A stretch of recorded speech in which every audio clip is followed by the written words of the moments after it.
नमस्कार. अडीचच्या बातमीपत्रात मी विनायक घोडे आपलं स्वागत करतो. सुरुवातीला एक नजर ठळक बातम्यांवर. चीनी युआनच्या अवमूल्यनाचा भारतीय शेअर बाजाराला तडाखा. निर्देशांकात 1400 अंकांची घसरण. रुपयाच्या मूल्यातही घट. देशाची अर्थव्यवस्था भक्कम असल्यानं चिंतेचं कारण नाही. रघुराम राजन यांचा देशातल्या शेअर बाजारांना दिलासा. नागालँडमधल्या गटांशी झालेल्या शांततापूर्ण चर्चेचे सकारात्मक परिणाम पूर्वोत्तर राज्यात दिसून येतील. पंतप्रधान.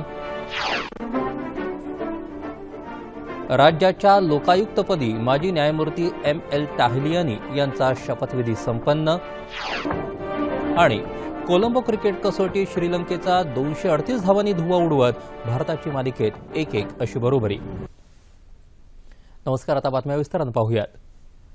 आशियाई शेअर बाजारातल्या मंदीच्या तडाख्यात आज मुंबई शेअर बाजार निर्देशांक तब्बल 1400 अंकांनी कोसळला. गेल्या 7 वर्षातली सर्वात मोठी घसरण आहे. राष्ट्रीय शेअर बाजाराच्या निफ्टीतही तब्बल 353.35 अंकांची घसरण झाली आणि तो 7946.60 अंकांवर पोहोचला. यामुळे गुंतवणूकदारांचं सुमारे 3 लाख कोटी रुपयांचं नुकसान झालंय. 10 मोठ्या कंपन्यांना याचा फटका बसला आहे. चीनी युआनच्या अवमूल्यनामुळे चीनची अर्थव्यवस्था संकटात सापडल्याच्या पार्श्वभूमीवर गुंतवणूकदारांनी मोठ्या प्रमाणात विक्रीचा सपाटा लावल्यानं मुंबई शेअर बाजाराचा निर्देशांक आज बाजार उघडताच 1055 अंकांनी कोसळला आणि तो 26,311 पर्यंत खाली आला. राष्ट्रीय शेअर बाजाराच्या निफ्टीतही तब्बल 334.55 अंकांची घसरण झाली होती. शेअर बाजारात घसरण झाल्याचा परिणाम रुपयाच्या अवमूल्यावरतीही झाला. आशियाई बाजारातल्या मंदीमुळे बँका आणि आयातदारांकडून डॉलरची मागणी वाढल्यानं आंतरराष्ट्रीय चलन बाजारात रुपयाच्या मूल्यात 66 पैशांची घट होऊन ते 66 रुपये 49 पैसे प्रति डॉलर इतकं झालं. कच्च्या तेलाच्या दरातली घसरण सुरूच असून आज आंतरराष्ट्रीय बाजारात तेलाचे दर प्रति बॅरल $40च्या खाली आले. शेअर बाजाराच्या या सद्यस्थितीबाबत अर्थतज्ञ अजय वाळिंबे यांनी दूरध्वनीवरून दूरदर्शनला माहिती दिली आहे. ऐकूया. काही दिवसांपूर्वी म्हणजे 11 ऑगस्टला चीनने त्यांची करन्सी युआनचं अवमूल्यन केलं, तेव्हापासून जागतिक बाजारात त्याचे पडसाद उमटू लागलेले आहेत. आणि आज चीन ही जगातली सर्वात मोठी इकॉनॉमी समजली जाते. किंबहुना ती आहे. म्हणजे केवळ देशच असं नाही तर संपूर्ण इकॉनॉमी गेल्या काही वर्षात चीनने जी इकॉनॉमी इम्प्रूव्ह केली त्याची. पण आता गंमत अशी आहे की चीनची जी इकॉनॉमी जी इम्प्रूव्ह झाली त्याच्यामध्ये 2 मोठे फॅक्टर आहेत. एक म्हणजे प्रॉपर्टी आणि दुसरं म्हणजे कमॉडिटीज. आणि सध्या जे ग्लोबल करेक्शन झालंय ते नेमकं या 2 फॅक्टरमध्ये कमॉडिटी आणि प्रॉपर्टी मध्येच झालेलं आहे. आता सगळ्या म्हणजे एकंदरीत ग्रीसमध्ये प्रॉब्लेम काही वर्षांपासून चालू आहे. त्यामुळे युरोपमधला प्रॉब्लेम आहेच. अमेरिकेतली मंदी आता कमी होऊन अमेरिका आता जर वर येते असं आपण जरी समजू लागलो तरी सुद्धा ओव्हरऑल आता जसं गेल्याच आठवड्यात जी जागतिक दर्जामध्ये जागतिक बाजारपेठेत कच्च्या तेलाच्या किमती ज्या प्रचंड प्रमाणात घसरल्या, या सगळ्याचा परिणाम सगळ्याच शेअर मार्केटवर झालाय. त्यामुळे शुक्रवारपासूनच जी शेअर बाजारात एक प्रकारची भीती निर्माण झाली होती, त्यामुळे आज सोमवारी मार्केट हे पडणार हे थोडंफार अपेक्षित होतंच. आणि त्याप्रमाणे ते शेअर बाजारात त्याचा पडसाद उमटून एक साधारण 1,000-1,1100 पॉईंटने मार्केट गडगडलं. पण जे आता आपण असं करूया की रघुराम राजन काय म्हणतात की त्यांचं म्हणणं आहे की ह्याच्यात काही घाबरायचं कारण नाही वगैरे वगैरे. हे थोड्याफार प्रमाणात मला खरं वाटतं पण संपूर्ण खरं नाही वाटत. कारण कसं आहे आता आपला बाजारपेठ सुद्धा जागतिक बाजारपेठेशी जोडलेली गेलेली आहे. त्यामुळे शेअर बाजाराचं वरखाली होणं हे फॉरेन फंड्सचे इन्फ्लो होतात त्याच्यावरच अवलंबून असतं. पण येस म्हणजे जर तुम्हाला लॉंग टर्म गुंतवणूक जर आपण म्हणत असू किंवा दीर्घकालीन दृष्टिकोनातून तुम्हाला जर वाटत असेल तर शेअर बाजारात एंट्री घ्यायला एक परिस्थिती उद्भवू शकते थोड्या दिवसात. आणि तेव्हा जर लॉंग टर्म गुंतवणूकदारांनी याच्यात गुंतवणूक केली तर चांगली.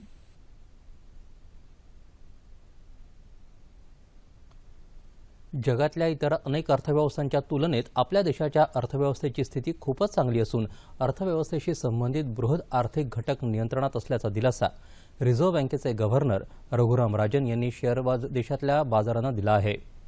शेअर बाजार आणि रुपयातल्या घसरणीच्या पार्श्वभूमीवर ते आज मुंबईत भारतीय बँकर संघटना आणि फिक्कीनं आयोजित केलेल्या चर्चासत्रात बोलत होते. देशामध्ये ज्यावेळी गरज भासेल त्यावेळी वापरात आणण्यासाठी तब्बल 380 अब्ज डॉलरचा परकीय चलनसाठा आहे, अशी माहिती त्यांनी दिली. ग्राहकोपयोगी वस्तूंचे कमी होणारे दर, सरकारकडून केलं जाणारं भक्कम अर्थव्यवस्थापन आणि रिझर्व्ह बँकेचं सक्षम महागाई प्रतिबंधक धोरण या पार्श्वभूमीवर रिझर्व्ह बँकेला दर कपातीसाठी आणखी वाव मिळू शकेल, असं राजन यांनी सांगितलं. तेलाचे दर आणखी 1 ते 2 वर्ष कमी राहतील असा अंदाजही त्यांनी यावेळी व्यक्त केला.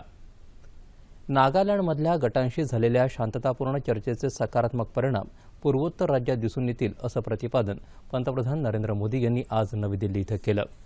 नागालँडच्या स्वातंत्र्यसेनानी राणी गायदिनल्यू यांच्या जन्मशताब्दी वर्षानिमित्त एका विशेष कार्यक्रमाचं विज्ञान भवनात आयोजन केलं होतं. त्यावेळी पंतप्रधान बोलत होते. या कार्यक्रमाला केंद्रीय वित्तमंत्री अरुण जेटली, केंद्रीय गृहमंत्री राजनाथ सिंह उपस्थित होते. राणी लक्ष्मीबाई आणि राणी दुर्गावती यांच्या इतकंच पूर्वोत्तर राज्यातल्या राणी गायदिनल्यू या धाडसी महिलेनं स्वातंत्र्यसेनानी म्हणून महान कार्य केलं. राणी गायदिनल्यू यांनी केलेल्या कार्याचं स्मरण करून त्यांना यावेळी आदरांजली अर्पण करण्यात आली.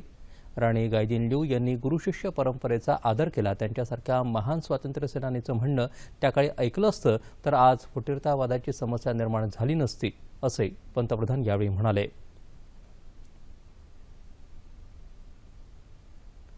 कांद्याचे भाव सध्या गगनाला भिडलेले आहेत. बदलत्या हवामानामुळे आणि निकृष्ट दर्जाचा कांदा यामुळे ही भाववाढ होत असून इजिप्तचा कांदा जर महाराष्ट्रात आला तर भाव कमी व्हायला मदत होईल, असं मत महाराष्ट्र राज्य कृषी बाजार महासंघाचे संचालक अशोक वाळुंज यांनी व्यक्त केलं आहे.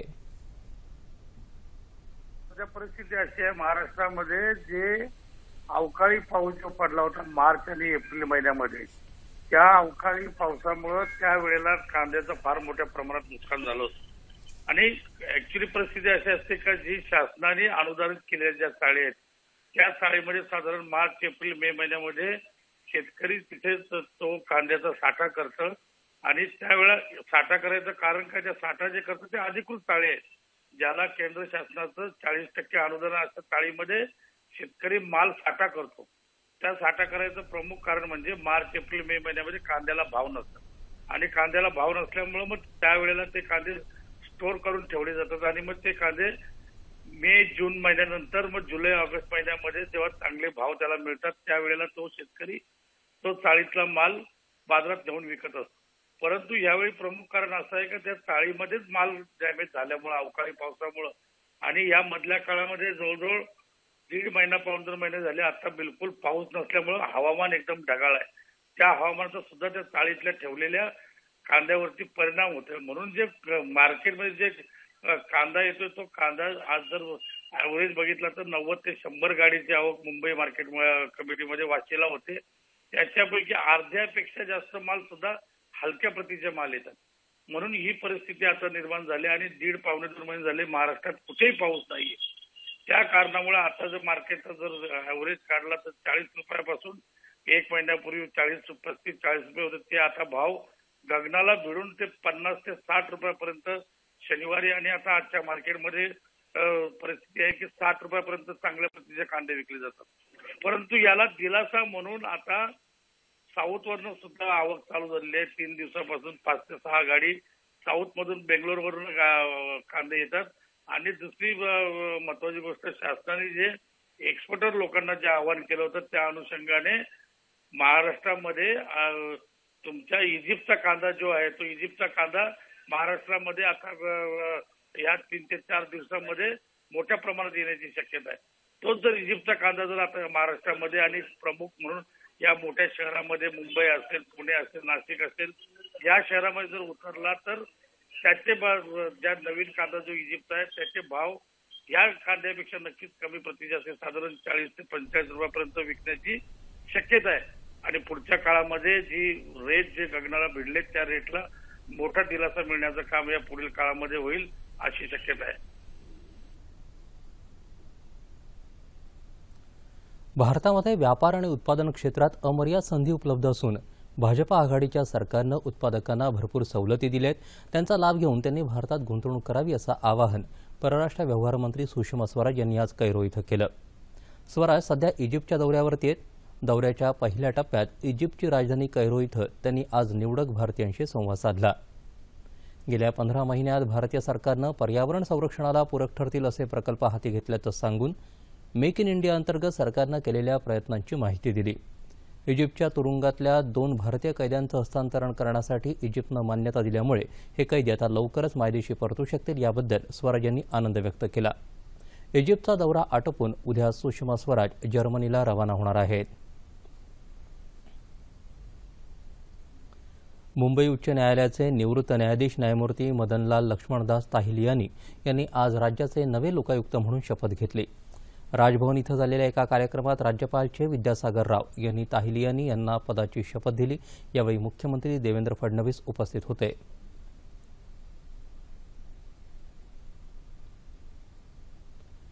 आंध्र प्रदेशातल्या अनंतपूरजवळ एका रेल्वे क्रॉसिंगजवळ ट्रकनं बेंगळुरू नांदेड एक्सप्रेसला धडक दिल्यामुळे झालेल्या अपघातात 6 जण ठार झाले, अनेक जण जखमी झाले.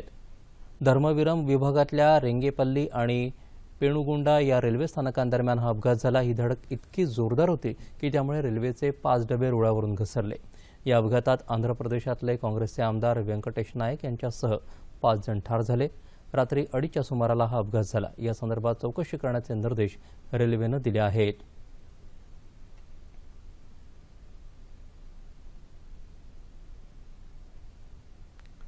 मराठवाड्यातल्या संकटग्रस्त शेतकऱ्यांच्या पाठीशी सरकार खंबीरपणे उभं असल्याचं आश्वस्त करत दुष्काळाच्या आपत्तीचं इष्टापत्तीत रूपांतर करण्याचा सरकारचा प्रयत्न असेल अशी ग्वाही मुख्यमंत्री देवेंद्र फडणवीस यांनी दिली.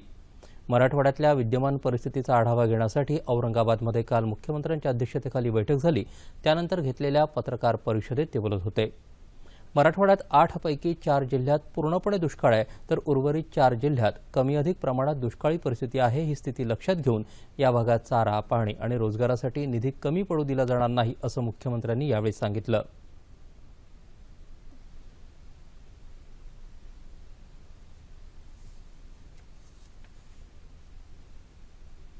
सगळ्या जिल्ह्यांनी पाण्याचं नियोजन केलेलं आहे. मोठ्या शहरांना पाणी कुठनं देता येईल, गावांना कुठनं देता येईल, टँकरने द्यायचं झालं तर टँकर कुठनं भरावे लागतील, अशा प्रकारचं रिसोर्स मॅपिंग करून त्याचं देखील पूर्णपणे नियोजन करण्यात आलंय. लातूर सारख्या शहरामध्ये जिथे सर्वात भयानक स्थिती आहे त्या ठिकाणी रेल्वेने पाणी आणावं लागलं तर त्याचे 2 उपाययोजना काय असू शकतात, त्या कुठनं आणता येतील, याचे प्लॅनिंग हे करण्यात आलेलं आहे. दुष्काळग्रस्त भागात अन्न सुरक्षा जीवनदायी योजनेच्या अंमलबजावणीवर जिल्हाधिकाऱ्यांनी काटेकोरपणे लक्ष द्यावं अशा सूचना मुख्यमंत्र्यांनी दिल्या. प्रत्येक जिल्ह्याच्या पालकमंत्र्यांनी 6 महिन्यांचं, लोकप्रतिनिधींचं 1 महिन्यांचं तर कर्मचाऱ्यांनी 1 दिवसाचं वेतन दुष्काळग्रस्तांसाठी देण्याचा निर्णय घेतल्याबद्दल मुख्यमंत्र्यांनी त्यांचं अभिनंदन केलं. राजस्थान उच्च न्यायालयानं जैन समाजाच्या संथारा या व्रतासंदर्भात दिलेल्या निर्णयाचा न्यायालयानं फेरविचार करावा, या प्रमुख मागणीसाठी आज जळगाव जिल्हाधिकारी कार्यालयावर जैन नवयुवक मंडळानं मोर्चा काढला. या मोर्चात जैन समाजाचे नागरिक मोठ्या संख्येनं सहभागी झाले होते. राजस्थान उच्च न्यायालयानं निर्णयाविरुद्ध फेरविचार करण्यासंबंधीचं राष्ट्रपतींच्या नावाचं निवेदन यावेळी जिल्हाधिकाऱ्यांकडे देण्यात आलं. बीड जिल्ह्यात दुकानं बंद ठेवून आणि मूक मोर्चा काढून या निर्णयाचा विरोध दर्शवण्यात आला. जिल्ह्यातल्या आष्टी आणि कडा श्रावक संघाच्या वतीनं तहसील कार्यालयापर्यंत मूक मोर्चा काढण्यात आला. सोलापूर जिल्ह्यातल्या सकल जैन समाजानं जिल्हाधिकारी कार्यालयावर मूक मोर्चा काढून या निर्णयाविरोधात आपला निषेध नोंदवला. जिल्हाधिकारी कार्यालयावर काढण्यात आलेल्या मूक मोर्चात शालेय महाविद्यालयीन विद्यार्थी सहभागी झाले होते. यासाठी जैन समाजातल्या शैक्षणिक संस्था तसंच सर्व व्यवहारही बंद ठेवण्यात आले आहेत. वाशिम जिल्ह्यातही जैन समाजानं मूक मोर्चा काढला. तसंच जिल्ह्यातल्या जैन समाजानं व्यापारी प्रतिष्ठानं आणि संस्था बंद ठेवून न्यायालयाच्या निर्णयाचा निषेध केला. जालना जिल्ह्यात जैन समाजाकडून जिल्हाधिकारी कार्यालयावर मोर्चा काढण्यात आला. संथारा व्रतासंबंधीच्या सूचनांचं निवेदनही जिल्हाधिकाऱ्यांना देण्यात आलं.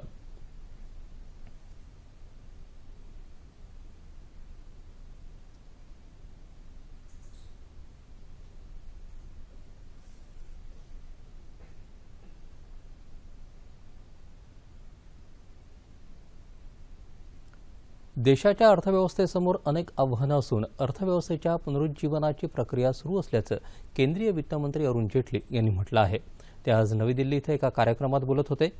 जागतिक अर्थव्यवस्थेचं एकात्मीकरण झालं असल्यानं त्याचे पडसाद अर्थव्यवस्थेवर उमटत आहेत. त्यामुळे कोणताही दिवस सहज सोपा म्हणता येणार नाही असं त्यांनी सांगितलं. यावर्षी निर्धारित करण्यात आलेलं वित्तीय तुटीचं लक्ष्य वास्तववादी असल्याचं जेटली यांनी स्पष्ट केलं. दरम्यान कृषी विमा आणि ज्येष्ठ नागरिकांसाठी आरोग्य योजनांवर विचार सुरू असल्याची माहिती केंद्रीय वित्तमंत्री अरुण जेटली यांनी दिली आहे. जेटली यांनी काल कोलकाता इथं बंधन या बँकेचं उद्घाटन केलं. त्यावेळी ते बोलत होते. देशभरात बँकिंग सुविधांचं जाळं जसं पसरेल तशी बोगस कंपन्यांमधली गुंतवणूक कमी होईल आणि फसवणुकीला आळा बसेल असा विश्वास त्यांनी व्यक्त केला. बंधन बँकेच्या देशभरातल्या 500 शाखांचं कामकाजही सुरू झालं. बँकेमध्ये रूपांतर झालेली बंधन ही पहिली सूक्ष्म वित्तीय कंपनी आहे.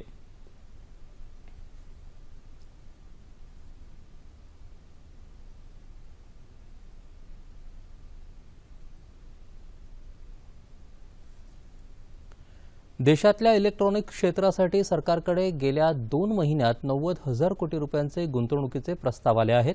यामध्ये देशी आणि परदेशी कंपन्यांच्या प्रस्तावाचा समावेश असून मोबाईल फोन निर्मितीच्या प्रकल्पांमध्ये त्यांनी विशेष रुची दाखवली आहे. दळणवळण आणि माहिती तंत्रज्ञान मंत्रालयाचे अतिरिक्त सचिव अजय कुमार यांनी नवी दिल्लीत ही माहिती दिली. देशातली स्मार्टफोन बाजारपेठ विस्तारत असून स्मार्टफोनच्या उत्पादनासाठी भारताला विशेष पसंती मिळत आहे. गेल्या 12 महिन्यात उत्पादकांना देण्यात येणाऱ्या विशेष प्रोत्साहनपर पॅकेज योजनेअंतर्गत तब्बल 1,10,000 कोटींचे गुंतवणुकीचे प्रस्ताव असून त्यापैकी 80% प्रस्ताव गेल्या 2 महिन्यात आले असल्याचं त्यांनी सांगितलं. इलेक्ट्रॉनिक्स आणि माहिती तंत्रज्ञान विभागाच्या अंदाजानुसार देशातल्या इलेक्ट्रॉनिक्स उद्योगातली मागणी 2020 पर्यंत $400 अब्ज पर्यंत पोहोचण्याची शक्यता आहे. त्यात $100 अब्ज गुंतवणुकीची क्षमता असून सुमारे 3 कोटी रोजगार उपलब्ध होणार आहेत. भारत आणि पाकिस्तान दरम्यान राष्ट्रीय सुरक्षा सल्लागारांची होणारी नियोजित बैठक काल रद्द झाली. दहशतवादाच्या मुद्द्यावर चर्चा होऊ शकत नाही असं सांगत पाकिस्ताननं चर्चेला नकार दिला. तरी बैठक व्हावी अशी भारताची इच्छा होती, मात्र पाकिस्ताननं ती रद्द केली. रशियातल्या उफा इथं दोन्ही देशांच्या पंतप्रधानांच्या भेटीत ठरल्याप्रमाणे दहशतवादाच्या मुद्द्यावर चर्चा होईल असं भारतानं पाकिस्तानला याआधी स्पष्टपणे सांगितलं होतं आणि पाकिस्ताननंही त्यावेळी ते मान्य केलं होतं. पाकिस्तानचा निर्णय दुर्दैवी असल्याचं केंद्रीय गृहमंत्री राजनाथ सिंह यांनी म्हटलं आहे.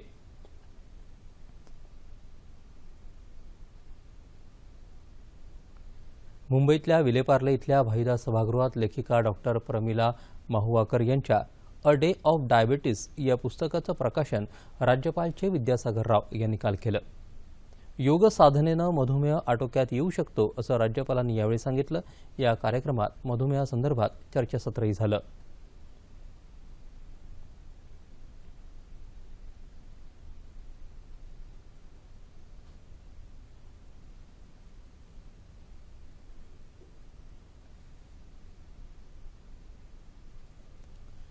राज्यात महिलांवर होणारे अत्याचार कदापि सहन केले जाणार नाहीत आणि महिलांना संरक्षण देण्यास सरकार कटिबद्ध असल्याचं शिवसेनेच्या प्रवक्त्या डॉक्टर नीलम गोऱ्हे यांनी सांगितलं.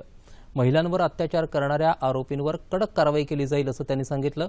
सोलापूर जिल्ह्यातल्या करमाळा तालुक्यात एका शिक्षकानं विद्यार्थिनीसोबत गैरवर्तन केल्यानंतर त्या मुलीच्या वडिलांनी आत्महत्या केली. त्या कुटुंबाला भेट दिल्यानंतर त्या पत्रकारांशी बोलत होत्या. या प्रकरणाची सखोल चौकशी करण्याचे तसंच त्या कुटुंबाला पोलीस संरक्षण देण्याची सूचना गोऱ्हे यांनी पोलिसांना केली. युवकांच्या हाताला काम देण्यासाठी भाजपा सरकारनं देशात कौशल्य विकासाचा उपक्रम राबवून देशाला नवी दिशा दिली असल्याचं प्रतिपादन केंद्रीय राज्यमंत्री हंसराज अहिर यांनी केलं. जालना इथं फुलंब्रीकर नाट्यगृहात अहिर यांचा भव्य नागरी सत्कार करण्यात आला. त्यावेळी ते बोलत होते. यावेळी भाजपाचे प्रदेशाध्यक्ष रावसाहेब दानवे उपस्थित होते.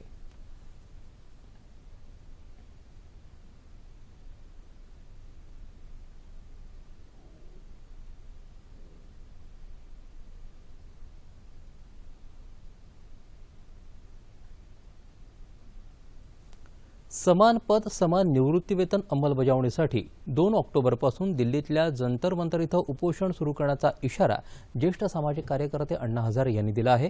सातारा इथं माजी सैनिकांच्या दबाव मेळाव्यात ते काल बोलत होते. सत्तेत येऊन 1.25 वर्ष झालं तरी सरकारनं 1 रँक 1 पेन्शनची अंमलबजावणी केली नाही असं हजारे म्हणाले. निवृत्त सैनिकांना अवघं 3.5 ते 4.5 हजार रुपये निवृत्ती वेतन दिलं जातं, त्यात कसं निभवायचं असा प्रश्न सैनिकांपुढे असल्याचं त्यांनी सांगितलं.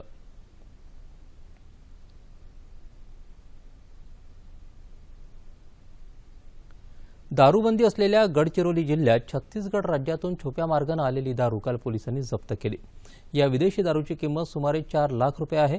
या प्रकरणी 2 जणांना अटक करण्यात आली आहे. जिल्ह्यात विविध ठिकाणी छापे घालून सुमारे 4,26,000 रुपये किमतीची दारू पकडण्यात पोलिसांना यश आलं होतं. त्यात 3 जणांना अटकही झाली आहे.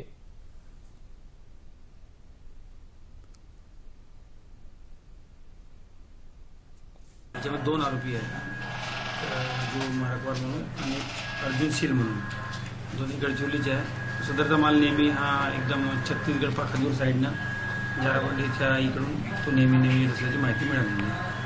डीपमधून रात्री बेरात्री लोक दारूची नियंत्रण करत असतात. 2 आरोपी अटक करून आपण ताब्यात घेतले. डॉक्टर बाबासाहेब आंबेडकर मराठवाडा विद्यापीठाचा 57वा वर्धापन दिन उच्च आणि तंत्र शिक्षण मंत्री विनोद तावडे यांच्या उपस्थितीत काल साजरा झाला. विद्यापीठाचे कुलगुरू B.A. चोपडे या कार्यक्रमाच्या अध्यक्षस्थानी होते. यावेळी विविध क्षेत्रात उल्लेखनीय कामगिरी करणाऱ्या व्यक्तींना जीवनगौरव पुरस्कार देऊन सन्मानित करण्यात आलं. यावेळी विनोद तावडे यांनी उपस्थित शिक्षक आणि विद्यार्थ्यांशी संवाद साधला.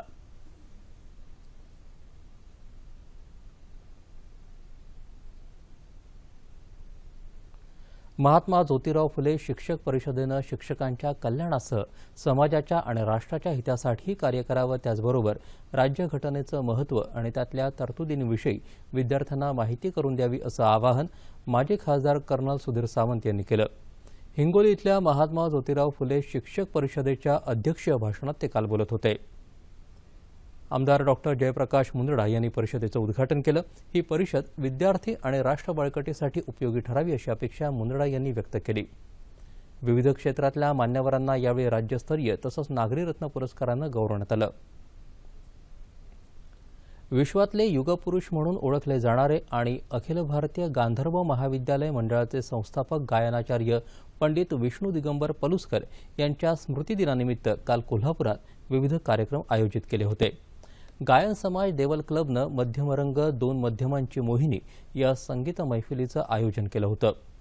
शुद्ध आणि तीव्र अशा या 2 मध्यम रंगांमध्ये जादुई स्वराभिषेक करत अमेरिकास्थित गायक पंडित विश्वास शिरगावकर, नागपूरच्या डॉक्टर साधना शिलेदार आणि पंडित सुधीर पोटे यांनी रसिकांना मंत्रमुग्ध केलं.